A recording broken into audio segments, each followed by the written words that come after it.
Hello, coaches, captains, and team organisers. It's the end of March, and here in Ireland, that means the start of the club season is nearly upon us. As a result, I've been thinking a lot lately about season planning. I know the planning season can feel overwhelming, or if it doesn't, it probably should feel a little overwhelming. However, having a clear structure in place for doing it can make all the difference to the quality of your season, ensuring that you achieve whatever outcomes you're looking for. In this video, I'll be breaking down how to plan for a successful season. We will be covering goal setting, structuring the season, learning versus performance balance in terms of the activities that we're doing, feedback periods, and anticipating challenges from the start of the season in order to build in the solutions nice and early. Let's get started. Alright, so the first topic we want to talk about is goal setting. And the first and most important step in planning your season is setting a clear goal. I really can't overemphasize the importance of knowing what your goal is as a team, and making sure that you as the coach or captain are aligned with the rest of your team's leadership on what that goal is. And we want to try and avoid goals that are vague in nature as much as possible. Generally, this is quite easy. Maybe your first season starting a new team, the objective is going to be quite clear for that team. However, as the team goes through the years, this gets harder and harder because some people want evolution, some people want to stay the same, and new people come in with new ideas, which might take a different approach that the club started with. So I think you should never assume that everybody's just going to know what the team is for, and be really, really intentional about setting what your goal actually is. So everything throughout the season should then reflect what that goal is, which is key. Is why it's key to understand what the goal is. It's not just to have a goal that everyone can rally around, though that is nice to have. But there's a lot of things you can do during a season when you're coaching a team. The seasons are quite long. Certainly here we're looking at a 6 or 7 month season. So it's easy to get distracted and go down routes of trying things out that maybe you could avoid if you were very, very clear about what your goal actually is.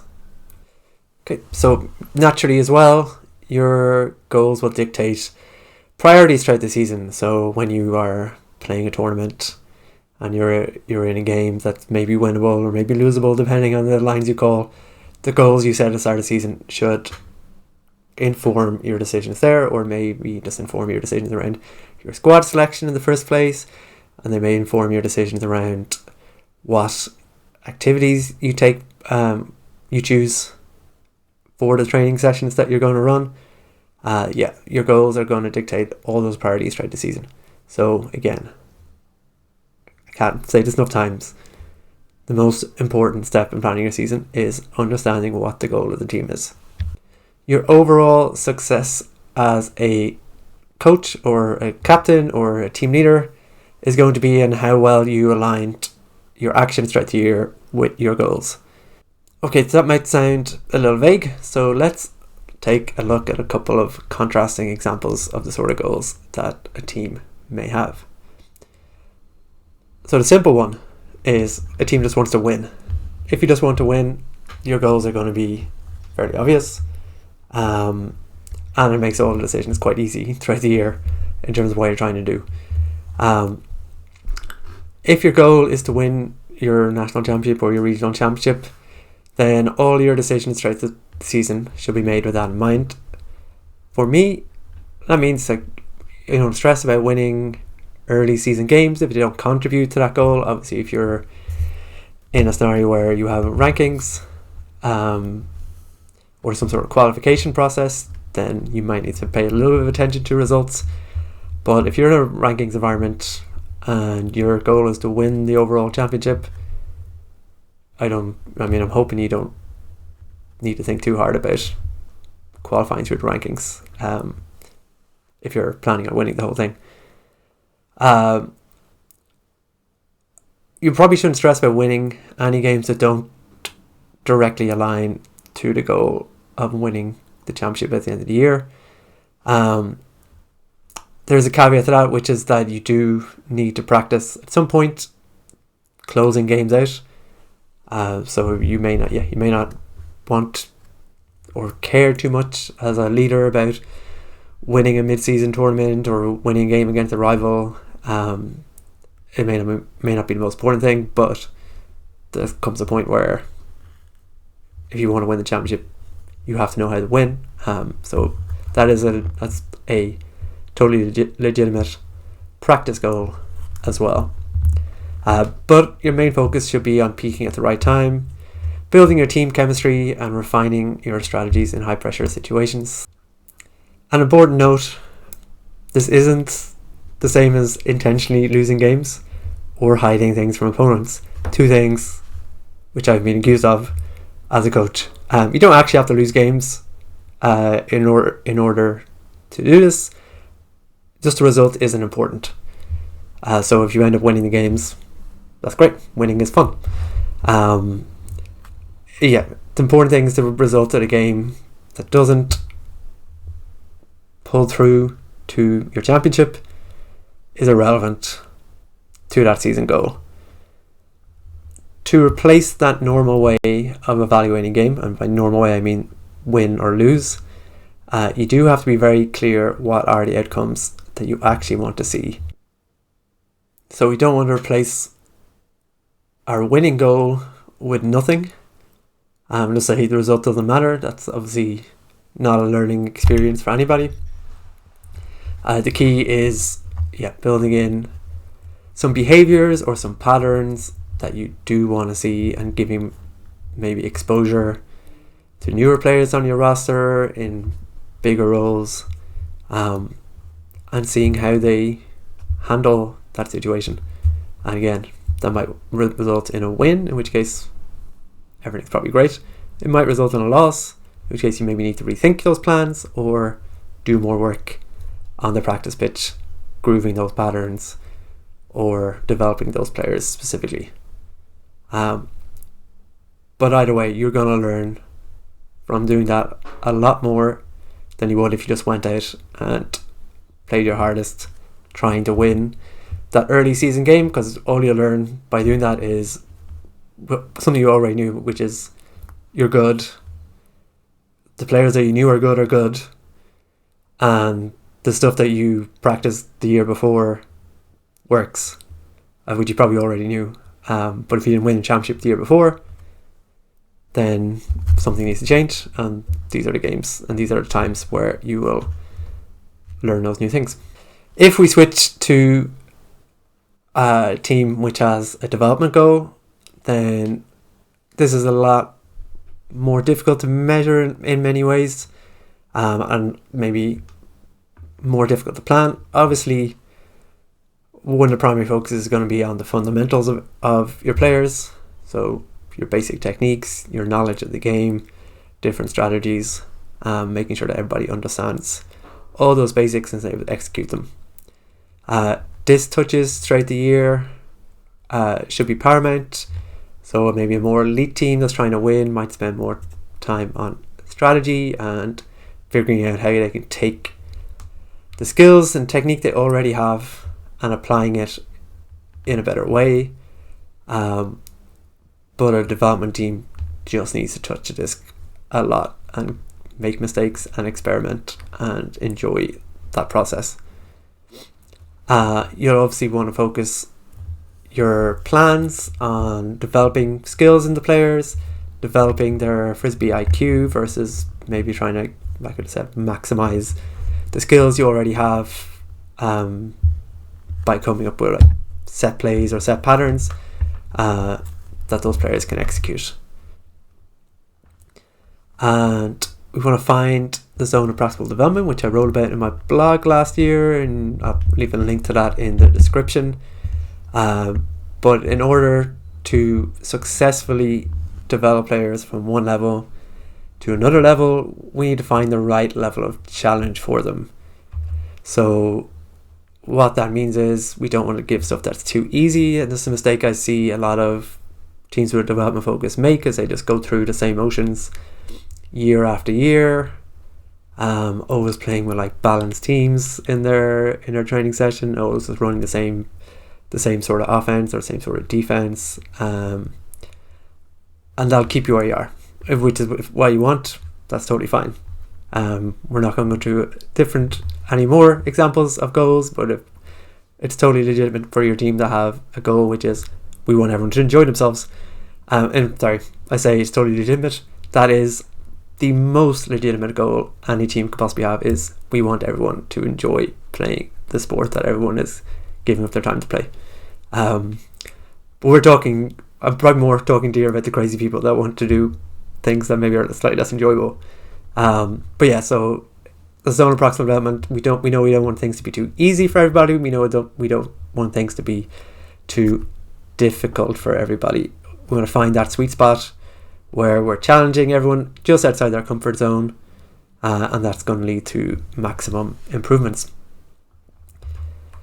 And then finally, and related to what I just said about not making things too easy, in order to truly develop, at some point you need to perform under pressure. And again, I see in people's plans 2 mistakes here. One would be they put, say, their rookies or their developing players under pressure, but they do that by putting all of them together and expecting performance out of that, where you're much better off trying to apply a mix of experienced leaders who will go on the pitch, whether that's at training, during a scrimmage, or just during your general game activities, or a tournament. Pairing up those development players with your more experienced players and getting your experienced players to take a step backwards on the pitch, but being there kind of as a safety valve. Things aren't going right, they're there to contribute and show a good example. The other way that teams get this wrong is, of course, by not really giving anyone a meaningful chance to develop, and actually kind of turning to the experienced players to do everything again, either during training activities, or during scrimmages, or during, especially at tournaments, where it's quite easy to panic and be like, we actually kind of want to win this game, so we're going to play to our best 5 or 6 players, even though we're in a development focused part of the season, or a development focused year. And that's where, again, having your clear goal laid out at the start of the year is paramount, because you are going to come into these situations constantly, whether it's at tournaments or whether it's at practice, where you are pulled in 2 directions, where maybe the easy solution is kind of fall into what you know in terms of strategy, in terms of skills, in terms of players. But yeah, if you want to meet your goals, you probably have to do something a little bit different, and you have to be very conscious of that goal when you're planning out the season. Okay, so that was all goal setting. That was all just being really clear about what your goal is. So throughout the season, and when you're planning the season, you know what you're going to prioritize when there's conflicts. Let's talk a bit more specifically about how we can actually structure a season. And this graphic I have taken from Ray Power's book, Making the Ball Roll, which I've recommended a few times. Is a football coaching book, a soccer coaching book for the North Americans here. It's fantastic. It is a really thorough, practical coaching book, which I learned a lot from. It was very influential in my coaching development, so highly recommend you checking it out, even if, like me, you've never coached football and have no real intention of doing it. You don't need to understand football to understand the coaching parts of this book. But this essentially summarizes how to structure a season. So at the top we have your team philosophy, vision, style, system of play, which I'm calling your goal. Obviously you may have a team philosophy, which is cool if you do. I don't have philosophy. I reject having a philosophy completely. We're all talking about the same thing here, which is what is your overarching reason for being here as a club, not you as a coach or a captain? What is the club trying to do overall? And then your macro cycle will probably be, for pretty much everyone watching this video, a year cycle. It can be longer if you have a 2-year plan. If you're planning to go to World Clubs next year, you can have a 2-year plan. If you're coaching school, you may have a 2 or 3 year plan. So you can have longer plans, but that's the macro cycle. Anyway, for most of us, it's going to be 1 year. Your meso cycle then are smaller coaching blocks. Within that, for Ultimate, it's quite handy to break those up generally by tournament attendance, because you're probably attending a tournament every month, 2 months, with maybe some longer breaks in between that. And then the microcycle is the actual individual coaching sessions. So each microcycle, so each individual coaching session will form part of a coaching block in our mesocycles. They will feed into the macro cycle for this year or next 2 years or wherever it will be. And all those tie back to creating what is the goal, whatever the goal for the team is. So it all ties together. And yeah, when we look at planning a season, if you just look at individual sessions, it gets very overwhelming very quickly, and you quite often end up actually over planning the season, which is a trap I see a lot of coaches fall into. So this is a nice way to think about it. You think about your macro cycle first, where you want to get to this year or in the next 2 years. So how far along do you want to bring the team in terms of skills, in terms of strategies? Your mesocycle then, much easier block to think of between now and my next tournament. So for me, with Flame, next tournament's we have 7 sessions between now and our tournament. We have 7 sessions starting the season to our first tournament, which is quite a small mesocycle. But that's a really nice block for me to be able to say, okay, when we get in that tournament, I want us to be able to achieve this much of what I want us to achieve this season, which is the macro cycle. So yeah, I just find this a very, very helpful way to break down the season. I'll look at a very specific example now. Just re-edit because I forgot to say a couple of things there. So I said I have 7 weeks between now and my first tournament. The way I usually treat the first mesocycle of the year, maybe revealing too much information here, I like to just get as much as possible out in front of the players in the first mesocycle, and then use future ones as a refining, which I think is quite different to the way certainly I've seen a lot of season plans, which tend to be we are doing X first, then Y, then Z. And like we're going to do X until it's perfect, and we're going to do Y until it's perfect, and we're going to do Z until it's perfect. I'm just like, here's X, here's Y, here's Z. Let's see what works. Let's see what doesn't work. We might just throw out Z because we just don't like it and this doesn't fit our team at all, which is cool. It's fine. Let's refine X and Y and maybe add something new on top of them if we feel like we need it. So yeah, that first mesocycle for me is let's just go for it, and we'll figure out what we're good at and we're not good at pretty quickly through that. In terms of microcycles, definitely don't plan all these out. It's against the end of March now. Got microcycles going up until the middle of September. They are not planned, not at all. So I have an idea what I want from the first mesocycle, and I know what I want from the second one, but the actual microcycles get planned much closer to the time. I think it's really important to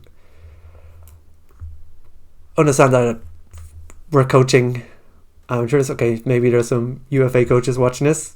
You are not coaching amateurs, you can ignore this, hopefully. But if you're coaching amateurs, they're going to miss stuff. they're going to get injured a lot easier than professional athletes. Attendance is going to be spotty. We know all this. We're going to talk a little bit more later about understanding that and planning for it. For me, there's no point in over planning each one of these microcycles at a time. Flexibility is the key word for me, and we always have to repeat some parts of those microcycles because people miss them, or we have to cancel them because, as anyone who's played a tournament in Ireland knows, sometimes the weather's just too bad, and we might play Worlds in it, we might play Euros in that weather. We don't train in it because that's crazy. Flexibility and adaptability are one of the reasons I wouldn't recommend going crazy and trying to plan everything out in March through to September. The third key part of planning our season that we want to understand is learning versus performance activities. So these are two different modes of training and they achieve different outcomes. So I'm doing like a rough split of training into activities into these two. We could argue grey areas. We're not going to. We're just going to say learning versus performance. One really key thing to understand. The conscious brain is a terrible athlete. It's slow, it's unwieldy, doesn't do things very fluidly. It's a bad athlete. It's not going to look pretty when you have a conscious brain engaged. And if you're trying to learn stuff, you are engaging conscious brain. So you have to understand you can't get learning and performance at the same time. You can't do it. If your team is just way better than other teams, maybe you can fake it. But you got to understand, if you're going to a learning activity or a block where you're doing a lot of learning in one of your mesocycles, execution, technique are going to drop. It's just going to happen.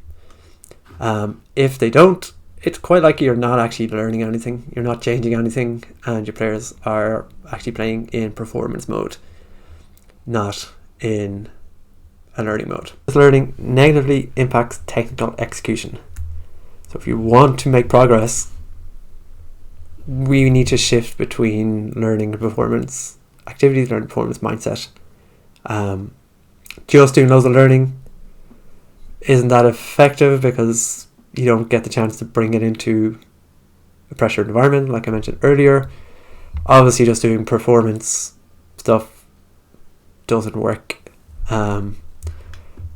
because then you don't actually improve on anything. The shift between learning and performance is crucial for development. Just to give an example of like that conscious brain being a bad athlete, it's bad at lots of things. Your conscious brain is. If you think about pretty much any time you've had to learn something new, so for example, if you're learning a musical instrument, I've been learning guitar for a few years now, so I'm going through this every day. Or if you're in the gym, particularly if, for example, you go into a physio and they're taking you to your exercises, you're going to feel slow, you're going to feel awkward, everything's going to be done at a very deliberate pace, and you're only going to be able to go at full speed once things have clicked in your brain a little bit exactly what you're intending on doing it. So it might feel painful to have your training sessions look like those moments, but it's inevitable if you're actually trying to get your team to learn. It is painful to have those turnover ridden sessions. I fully understand. Coaching skill really comes in terms of assessing whether you're actually making the right type of mistakes, because obviously not all mistakes are good. Sometimes people are just making bad mistakes in terms of the outcome you're trying to get them to. So that's where coaching skill comes in, and I'm not going through that in this presentation. Okay, so hopefully you're comfortable that learning activities are going to maybe feel a little bad here. So I'm just going to take a moment to say one of my least favorite coaching cliches and I hear this from loads of teams across loads of different sports, is training should feel like a game, or like should have the same intensity as a game, or your training should be the best games you play. No, it shouldn't. Well, okay, occasionally it should. It shouldn't always feel like that. That's the cliche that I push back on. Yes, there are parts of the year where I absolutely want my training to feel like that, but for most of it, absolutely not. I'm not expecting the same level of intensity when people's learning brains, when their conscious brains are engaged, because it's just not possible. So if people are too intense all the time, they're just not listening to me.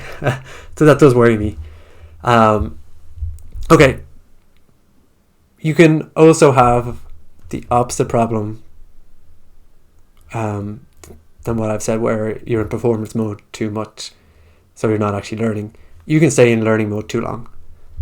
And it can feel also a safe place to be, particularly if your goal is development.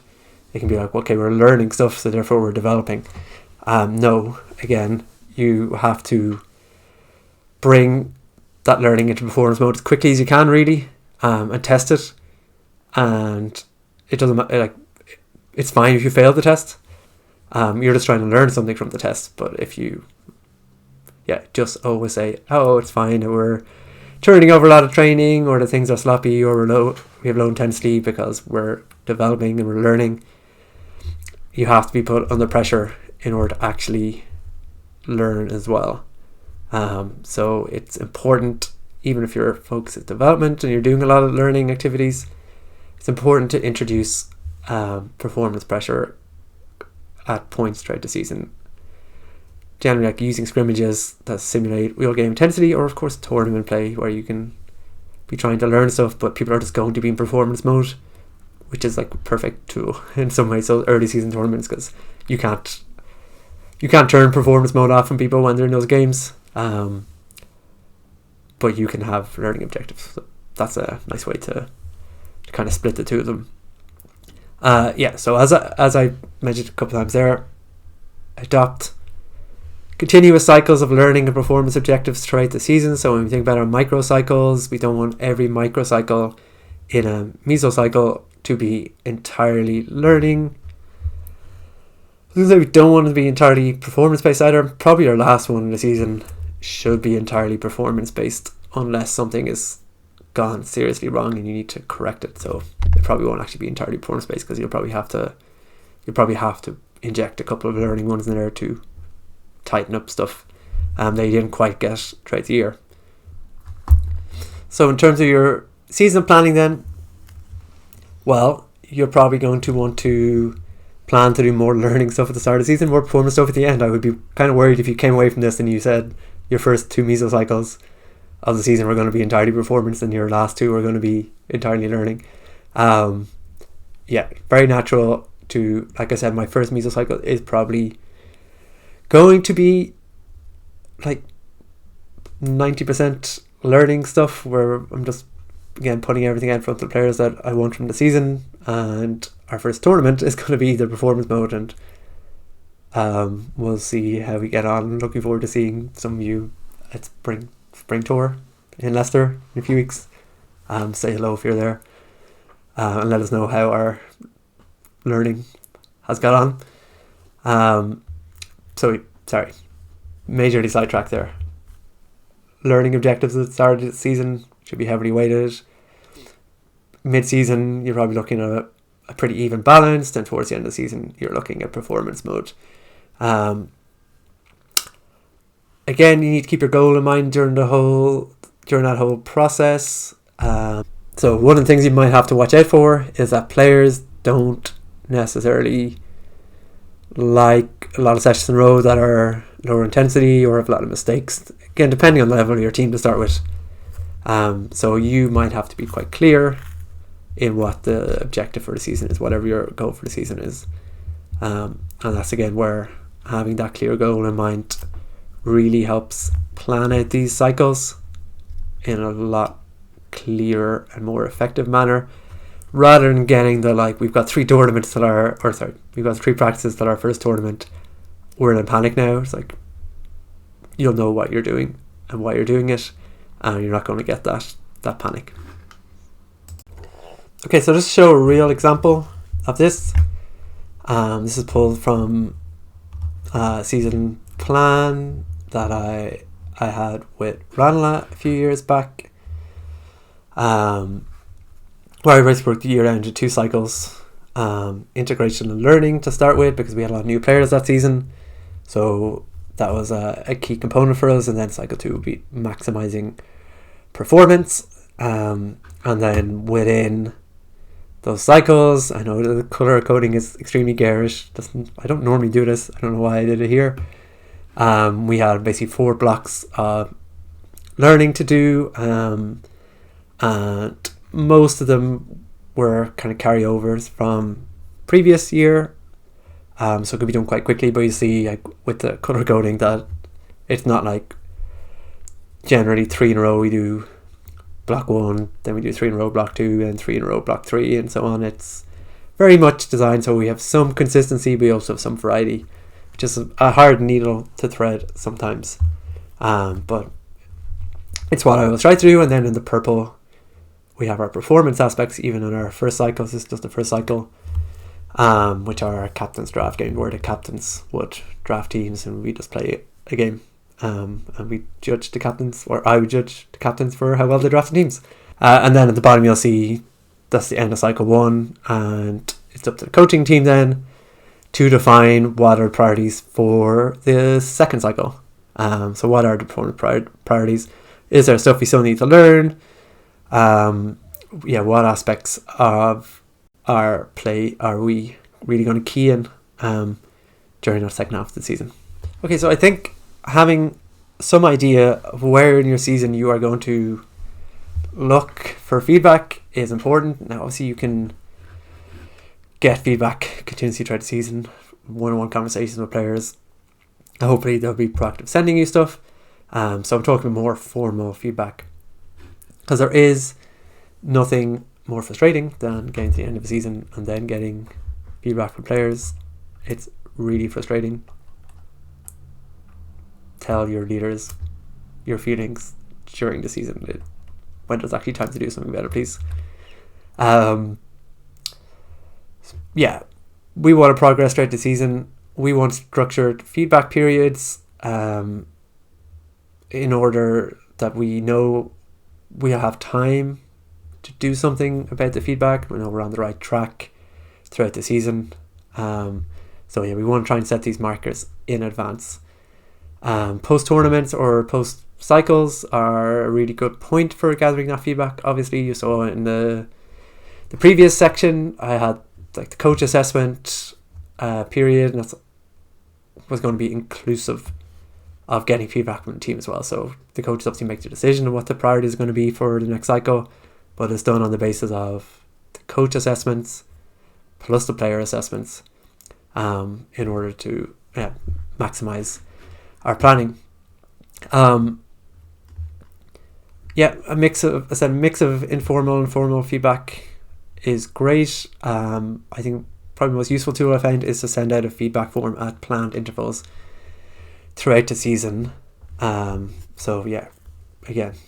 after tournaments, great time. People are obviously have lots of thoughts generally after tournaments, post meso cycles, maybe a less natural end depending on how you've scheduled them, but still a good point for feedback.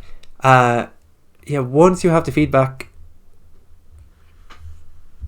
read it with your goal in mind. Don't forget, players probably aren't thinking about your goal as much as you're thinking about it. I really hope players aren't thinking about the goal as much as you are thinking about the goal. They might not even necessarily be fully aware of it, which isn't ideal, but sometimes it's hard to communicate these things to players. I fully understand. It's normal for feedback, again, particularly if you do it after tournaments, to potentially be weighted by emotion, depending on how the tournament went. Positive emotions, negative emotions if it went badly and people didn't have a great time. It's also going to be weighted towards the last thing that happened, because that's just the way human brains work. We just remember the last thing that happened, and we have lots of thoughts about that, and things that happened like 4 weeks ago maybe we don't have as many thoughts. Since I say those sort of like short-term concerns or those emotional concerns should be ignored, they absolutely shouldn't be. But it's very important to keep your overall goal in mind. Don't overreact to that feedback and think we have to rip everything up and start again, and we have to change course to whatever this feeling coming through from the feedback form or whatever the feedback mechanism you use is. But obviously don't underreact as well and be like, well, we planned everything out anyway, so who cares about this feedback? Don't ask for feedback if you don't want it. You should ask for it because you should want it. Players hate losing by and large, particularly in competitive teams. So if you are going through a learning cycle at the start of the season and you have a tournament and it doesn't go well because you're trying to learn, you could probably expect a lot of complaints about that sort of thing. And that's where, again, knowing what your goal is important. That's probably an example of some feedback that you might not overreact to. However, if you had a development focus and you went to a tournament and the team coming through the feedback form was, oh, I didn't feel like I got a lot of playing time, and it's coming from the players that you want to develop, then you should definitely not underreact to that sort of thing either, because even if you felt you'd given a fair split, you might not have actually, and people are very, very sharp at picking up on the fact that maybe towards the end of a game you don't trust them. When at the start of a game you had your cycles and stuff. So the last word in feedback would be don't overdo it. Then don't continually look for it. Both because you want time for, say, your mesocycle to be fully implemented, so like people have a better picture of exactly what you're trying to do with it. Whereas if you ask them like 2 weeks into the season, they're probably only seeing a very small piece of what it is you're trying to achieve, so the feedback might not be as useful at that point. Also, it's just an exhausting process if you are looking for it constantly. So both as a leader, it's a lot to process. If you're getting it all the time, as a player it can be as well. You don't feel like you feel feedback all the time. Sometimes you just want to show up and play, which is totally fine as well. And you shouldn't feel like you're continually obliged to give feedback. I did play for a team before which had a form. Do you feel that after every single training session twice a week about how you felt it went? Man, I hated that. It was awful. And there's no way. And one reason I told it off was like, there's no way the coaches, captains are actually going to be able to do anything with this amount of data. So I don't know why they're collecting it. So I don't want to do it. So I don't want to give feedback. I think you can definitely overdo it. Definitely don't go to that extent. Okay, we're finally here at our fifth section about anticipating challenges. And primarily, I'm going to talk about a very useful tool, which is called a pre-mortem. I don't actually remember where I read this, so I'm sorry, I can't give credit. And it's as simple as asking this question: if we fail to reach our goal, why did it not happen? I assume most people watching this know what a post-mortem is. So it's examination of a body to ascertain what the cause of death was, and it borrowed by everybody to look at what went wrong during a project or a season, or something like that. So that's what a post-mortem is. The bad thing has happened. Why did it happen? A pre-mortem is, let's pretend the bad thing happened and figure out what would the reasons would have been. The nice thing about pre-mortem is you can do something about it. Whereas post-mortem, well, you can do something about it with the next season, which is not as fun.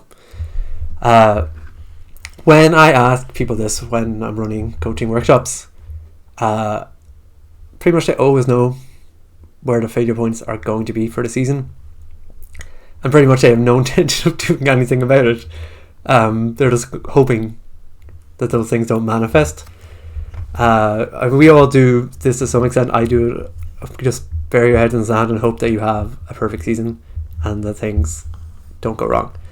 But by identifying those risks early, you can put strategies in place to address them before they become major issues. So I already mentioned this as an example, but most teams experience an attendance drop at some point in the season, whether it's due to holidays, conflicts with like national teams or other sports, even injuries, burnout, because ultimate seasons are long and we're not paid, so we get burned out. Or you're just flaky. You just got a lot of players that maybe aren't committed to competitive ultimate, so they're just never going to show up every single week. This can lead to a lot of frustration, either in the team or the leaders of the team or just you. You feel like you can't make the progress that you wanted to make when you were planning out the rest of the season, and that's why it's important that you do this now. If you know something like an attendance problem is going to happen, but you don't know necessarily when, obviously, because a lot of the reasons I mentioned are not controllable. You can still build this into your planning. I think the reason people don't build into planning is because it's not controllable, so you don't know when the drop in attendance is going to be. But that doesn't mean you can't build into your planning. I review season plans at workshops, or sometimes teams just let me look at them and give me an opportunity to air my opinions. I'm also surprised by how, again, overplan is probably a harsh word, but people don't leave a lot of space within their season. Like they're covering an essential topic basically every single week of the season in order to meet some theoretical perfect level of ultimate. My plans don't look like that. You've seen what my plans look like. A lot of blanks in them. You might say, if you're being mean, I would say they have a lot of flex in them. So again, be very clear about what the goal is.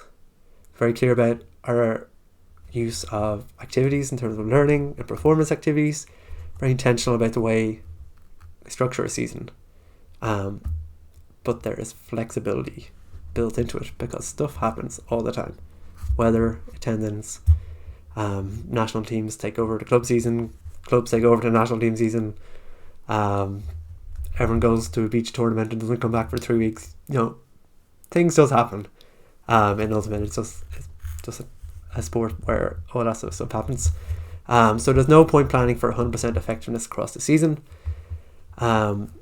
So part of the pre-mortem will be to understanding what sort of flexibility you need.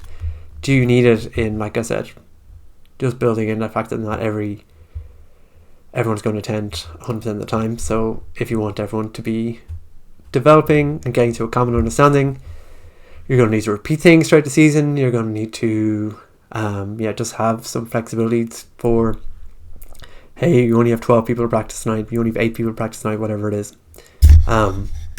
You're going to need to build a season plan that doesn't presume you're going to have full numbers every single night of the year. You could also plan for how you're going to address a situation proactively. So again, with the attendance, you could say, well, as soon as the attendance starts slipping, that's when you start talking to people, encouraging them to come back to training or finding out why they've stopped coming and just anything you can do about it. Or if it was, say, at some point you're just going to have a run of injuries across the team, maybe your team needs to go to a physio. Maybe you need to make that more of a cultural thing. I say that laughing as if it's a joke. You might just need to make that more of a cultural thing, that people get injury sorted better and quicker, or find some way to help them do that. Or whatever the challenges are going to be, and maybe people react badly to losses to a rival or something, even though the rival's better than you and always beat you. People still react badly to those losses. So you're going to have to figure out, okay, if and when this happens in the season, how are we going to pick the team back up afterwards, or how do we go into that game with a different mindset so that it's not going to impact us in the same way. Because the many times I've seen and been part of teams that go into a game with a team they've never beaten and they don't like, and they get themselves so hyped up that this is going to be the time, and they bring themselves up to this point, this hype point, and they lose again, and then everyone's massively deflated. And it's like, well, you probably didn't need to hype yourself up that much. You probably could have just treated it like any other game. against any other team, and you I mean, obviously you have a better chance of winning, but you have a better chance long term of learning something from that experience, and actually, improving. So I don't know what's going to go wrong with your particular season, but I would bet if you spent 5 minutes thinking about it, you would know the top 3 things that are going to go wrong with your season right now. And I bet if you checked in 6 months' time, you would have been right about it, because we've all been there. If you're in a position of leadership, you've been there before. You know, these patterns repeat. They're not new. They're not unique. The good thing about that is you can do something about it. So don't plan for a perfect season. It is not happening. Be ready for things that you don't want to happen, and have a plan already in place how you're going to deal with it. It's going to really help your mental state as well when those things happen. Trust me. I was not good at this for a very, very long time, and I did not help myself by just wanting everything to be perfect. Once I acknowledged that wasn't going to happen and I could plan around it, everything got a lot better. Alright, so there you have it. Those are the key 5 things that I think you should be thinking about when planning a season. Your season might have already started. It's not too late, so don't use that as an excuse for not doing it. Let's work our way backwards. Number 5, anticipate challenges. Again, you know what's going to go wrong. Now is the time to figure out how you're going to react to it, or can you do something about it in terms of your season plan to mitigate it or potentially even prevent it, depending on what it is. Make sure you're building in feedback periods, so you're not just doing feedback either in a rush when someone says, hey, we haven't done any feedback this year, should we do something? You're like, oh, okay, let's do it, and then you're trying to do it really quickly. That's never productive, so plan now when you're going to get that feedback. Our third part was balancing learning activities and performance activities. So when are you going to focus on learning stuff? When are you going to focus on performance stuff? And don't get in a muddle and just be like, we can do both at the same time. Trust me, you can't. So plan when you're going to do it, when you're going to do your learning, and when you're going to do your performance. There's a pretty natural progression, so it shouldn't be too hard to figure out. Just commit to doing it. We talked about actually structuring the season in terms of the cycles. Again, I just find that so useful, and it really was a big breakthrough moment for me as a coach. Committing to the mesocycles, like just having that as an intermediate thing was just brilliant. And then finally, or firstly, and most importantly, do you know what your goal is for the season? Do you know what the number 1 goal is? Do you know what number 2, number 3? Lots of teams want to do lots of different things, most of which will contradict each other. You need to know what is the main goal. If you are a coach of a team, you need to know what is the main goal. Not necessarily for you to decide what it is, but your captains or your president or your committee or whoever it is needs to agree with you what the main goal is, and everything can flow from there. So if you are clear on your goal, you can use that to measure, were you successful based on your goal rather than based on results, rather than based on people's feelings necessarily. Were you able to move the team closer to whatever that goal is? And if you did, you probably had a successful season. If you got this far, thank you for listening. I hope you learned something from it. Please let me know if you did, or if you want me to look at your season plan. Helping other people with their work is so much easier than doing your own. So I'm pretty much always happy to do that. Join my Discord server, and you can always post in there, or you can DM me. Happy to help any other coaches try and figure this stuff out, because I've made every mistake in the book, So happy to help people try and avoid doing the same thing. Good luck with your season.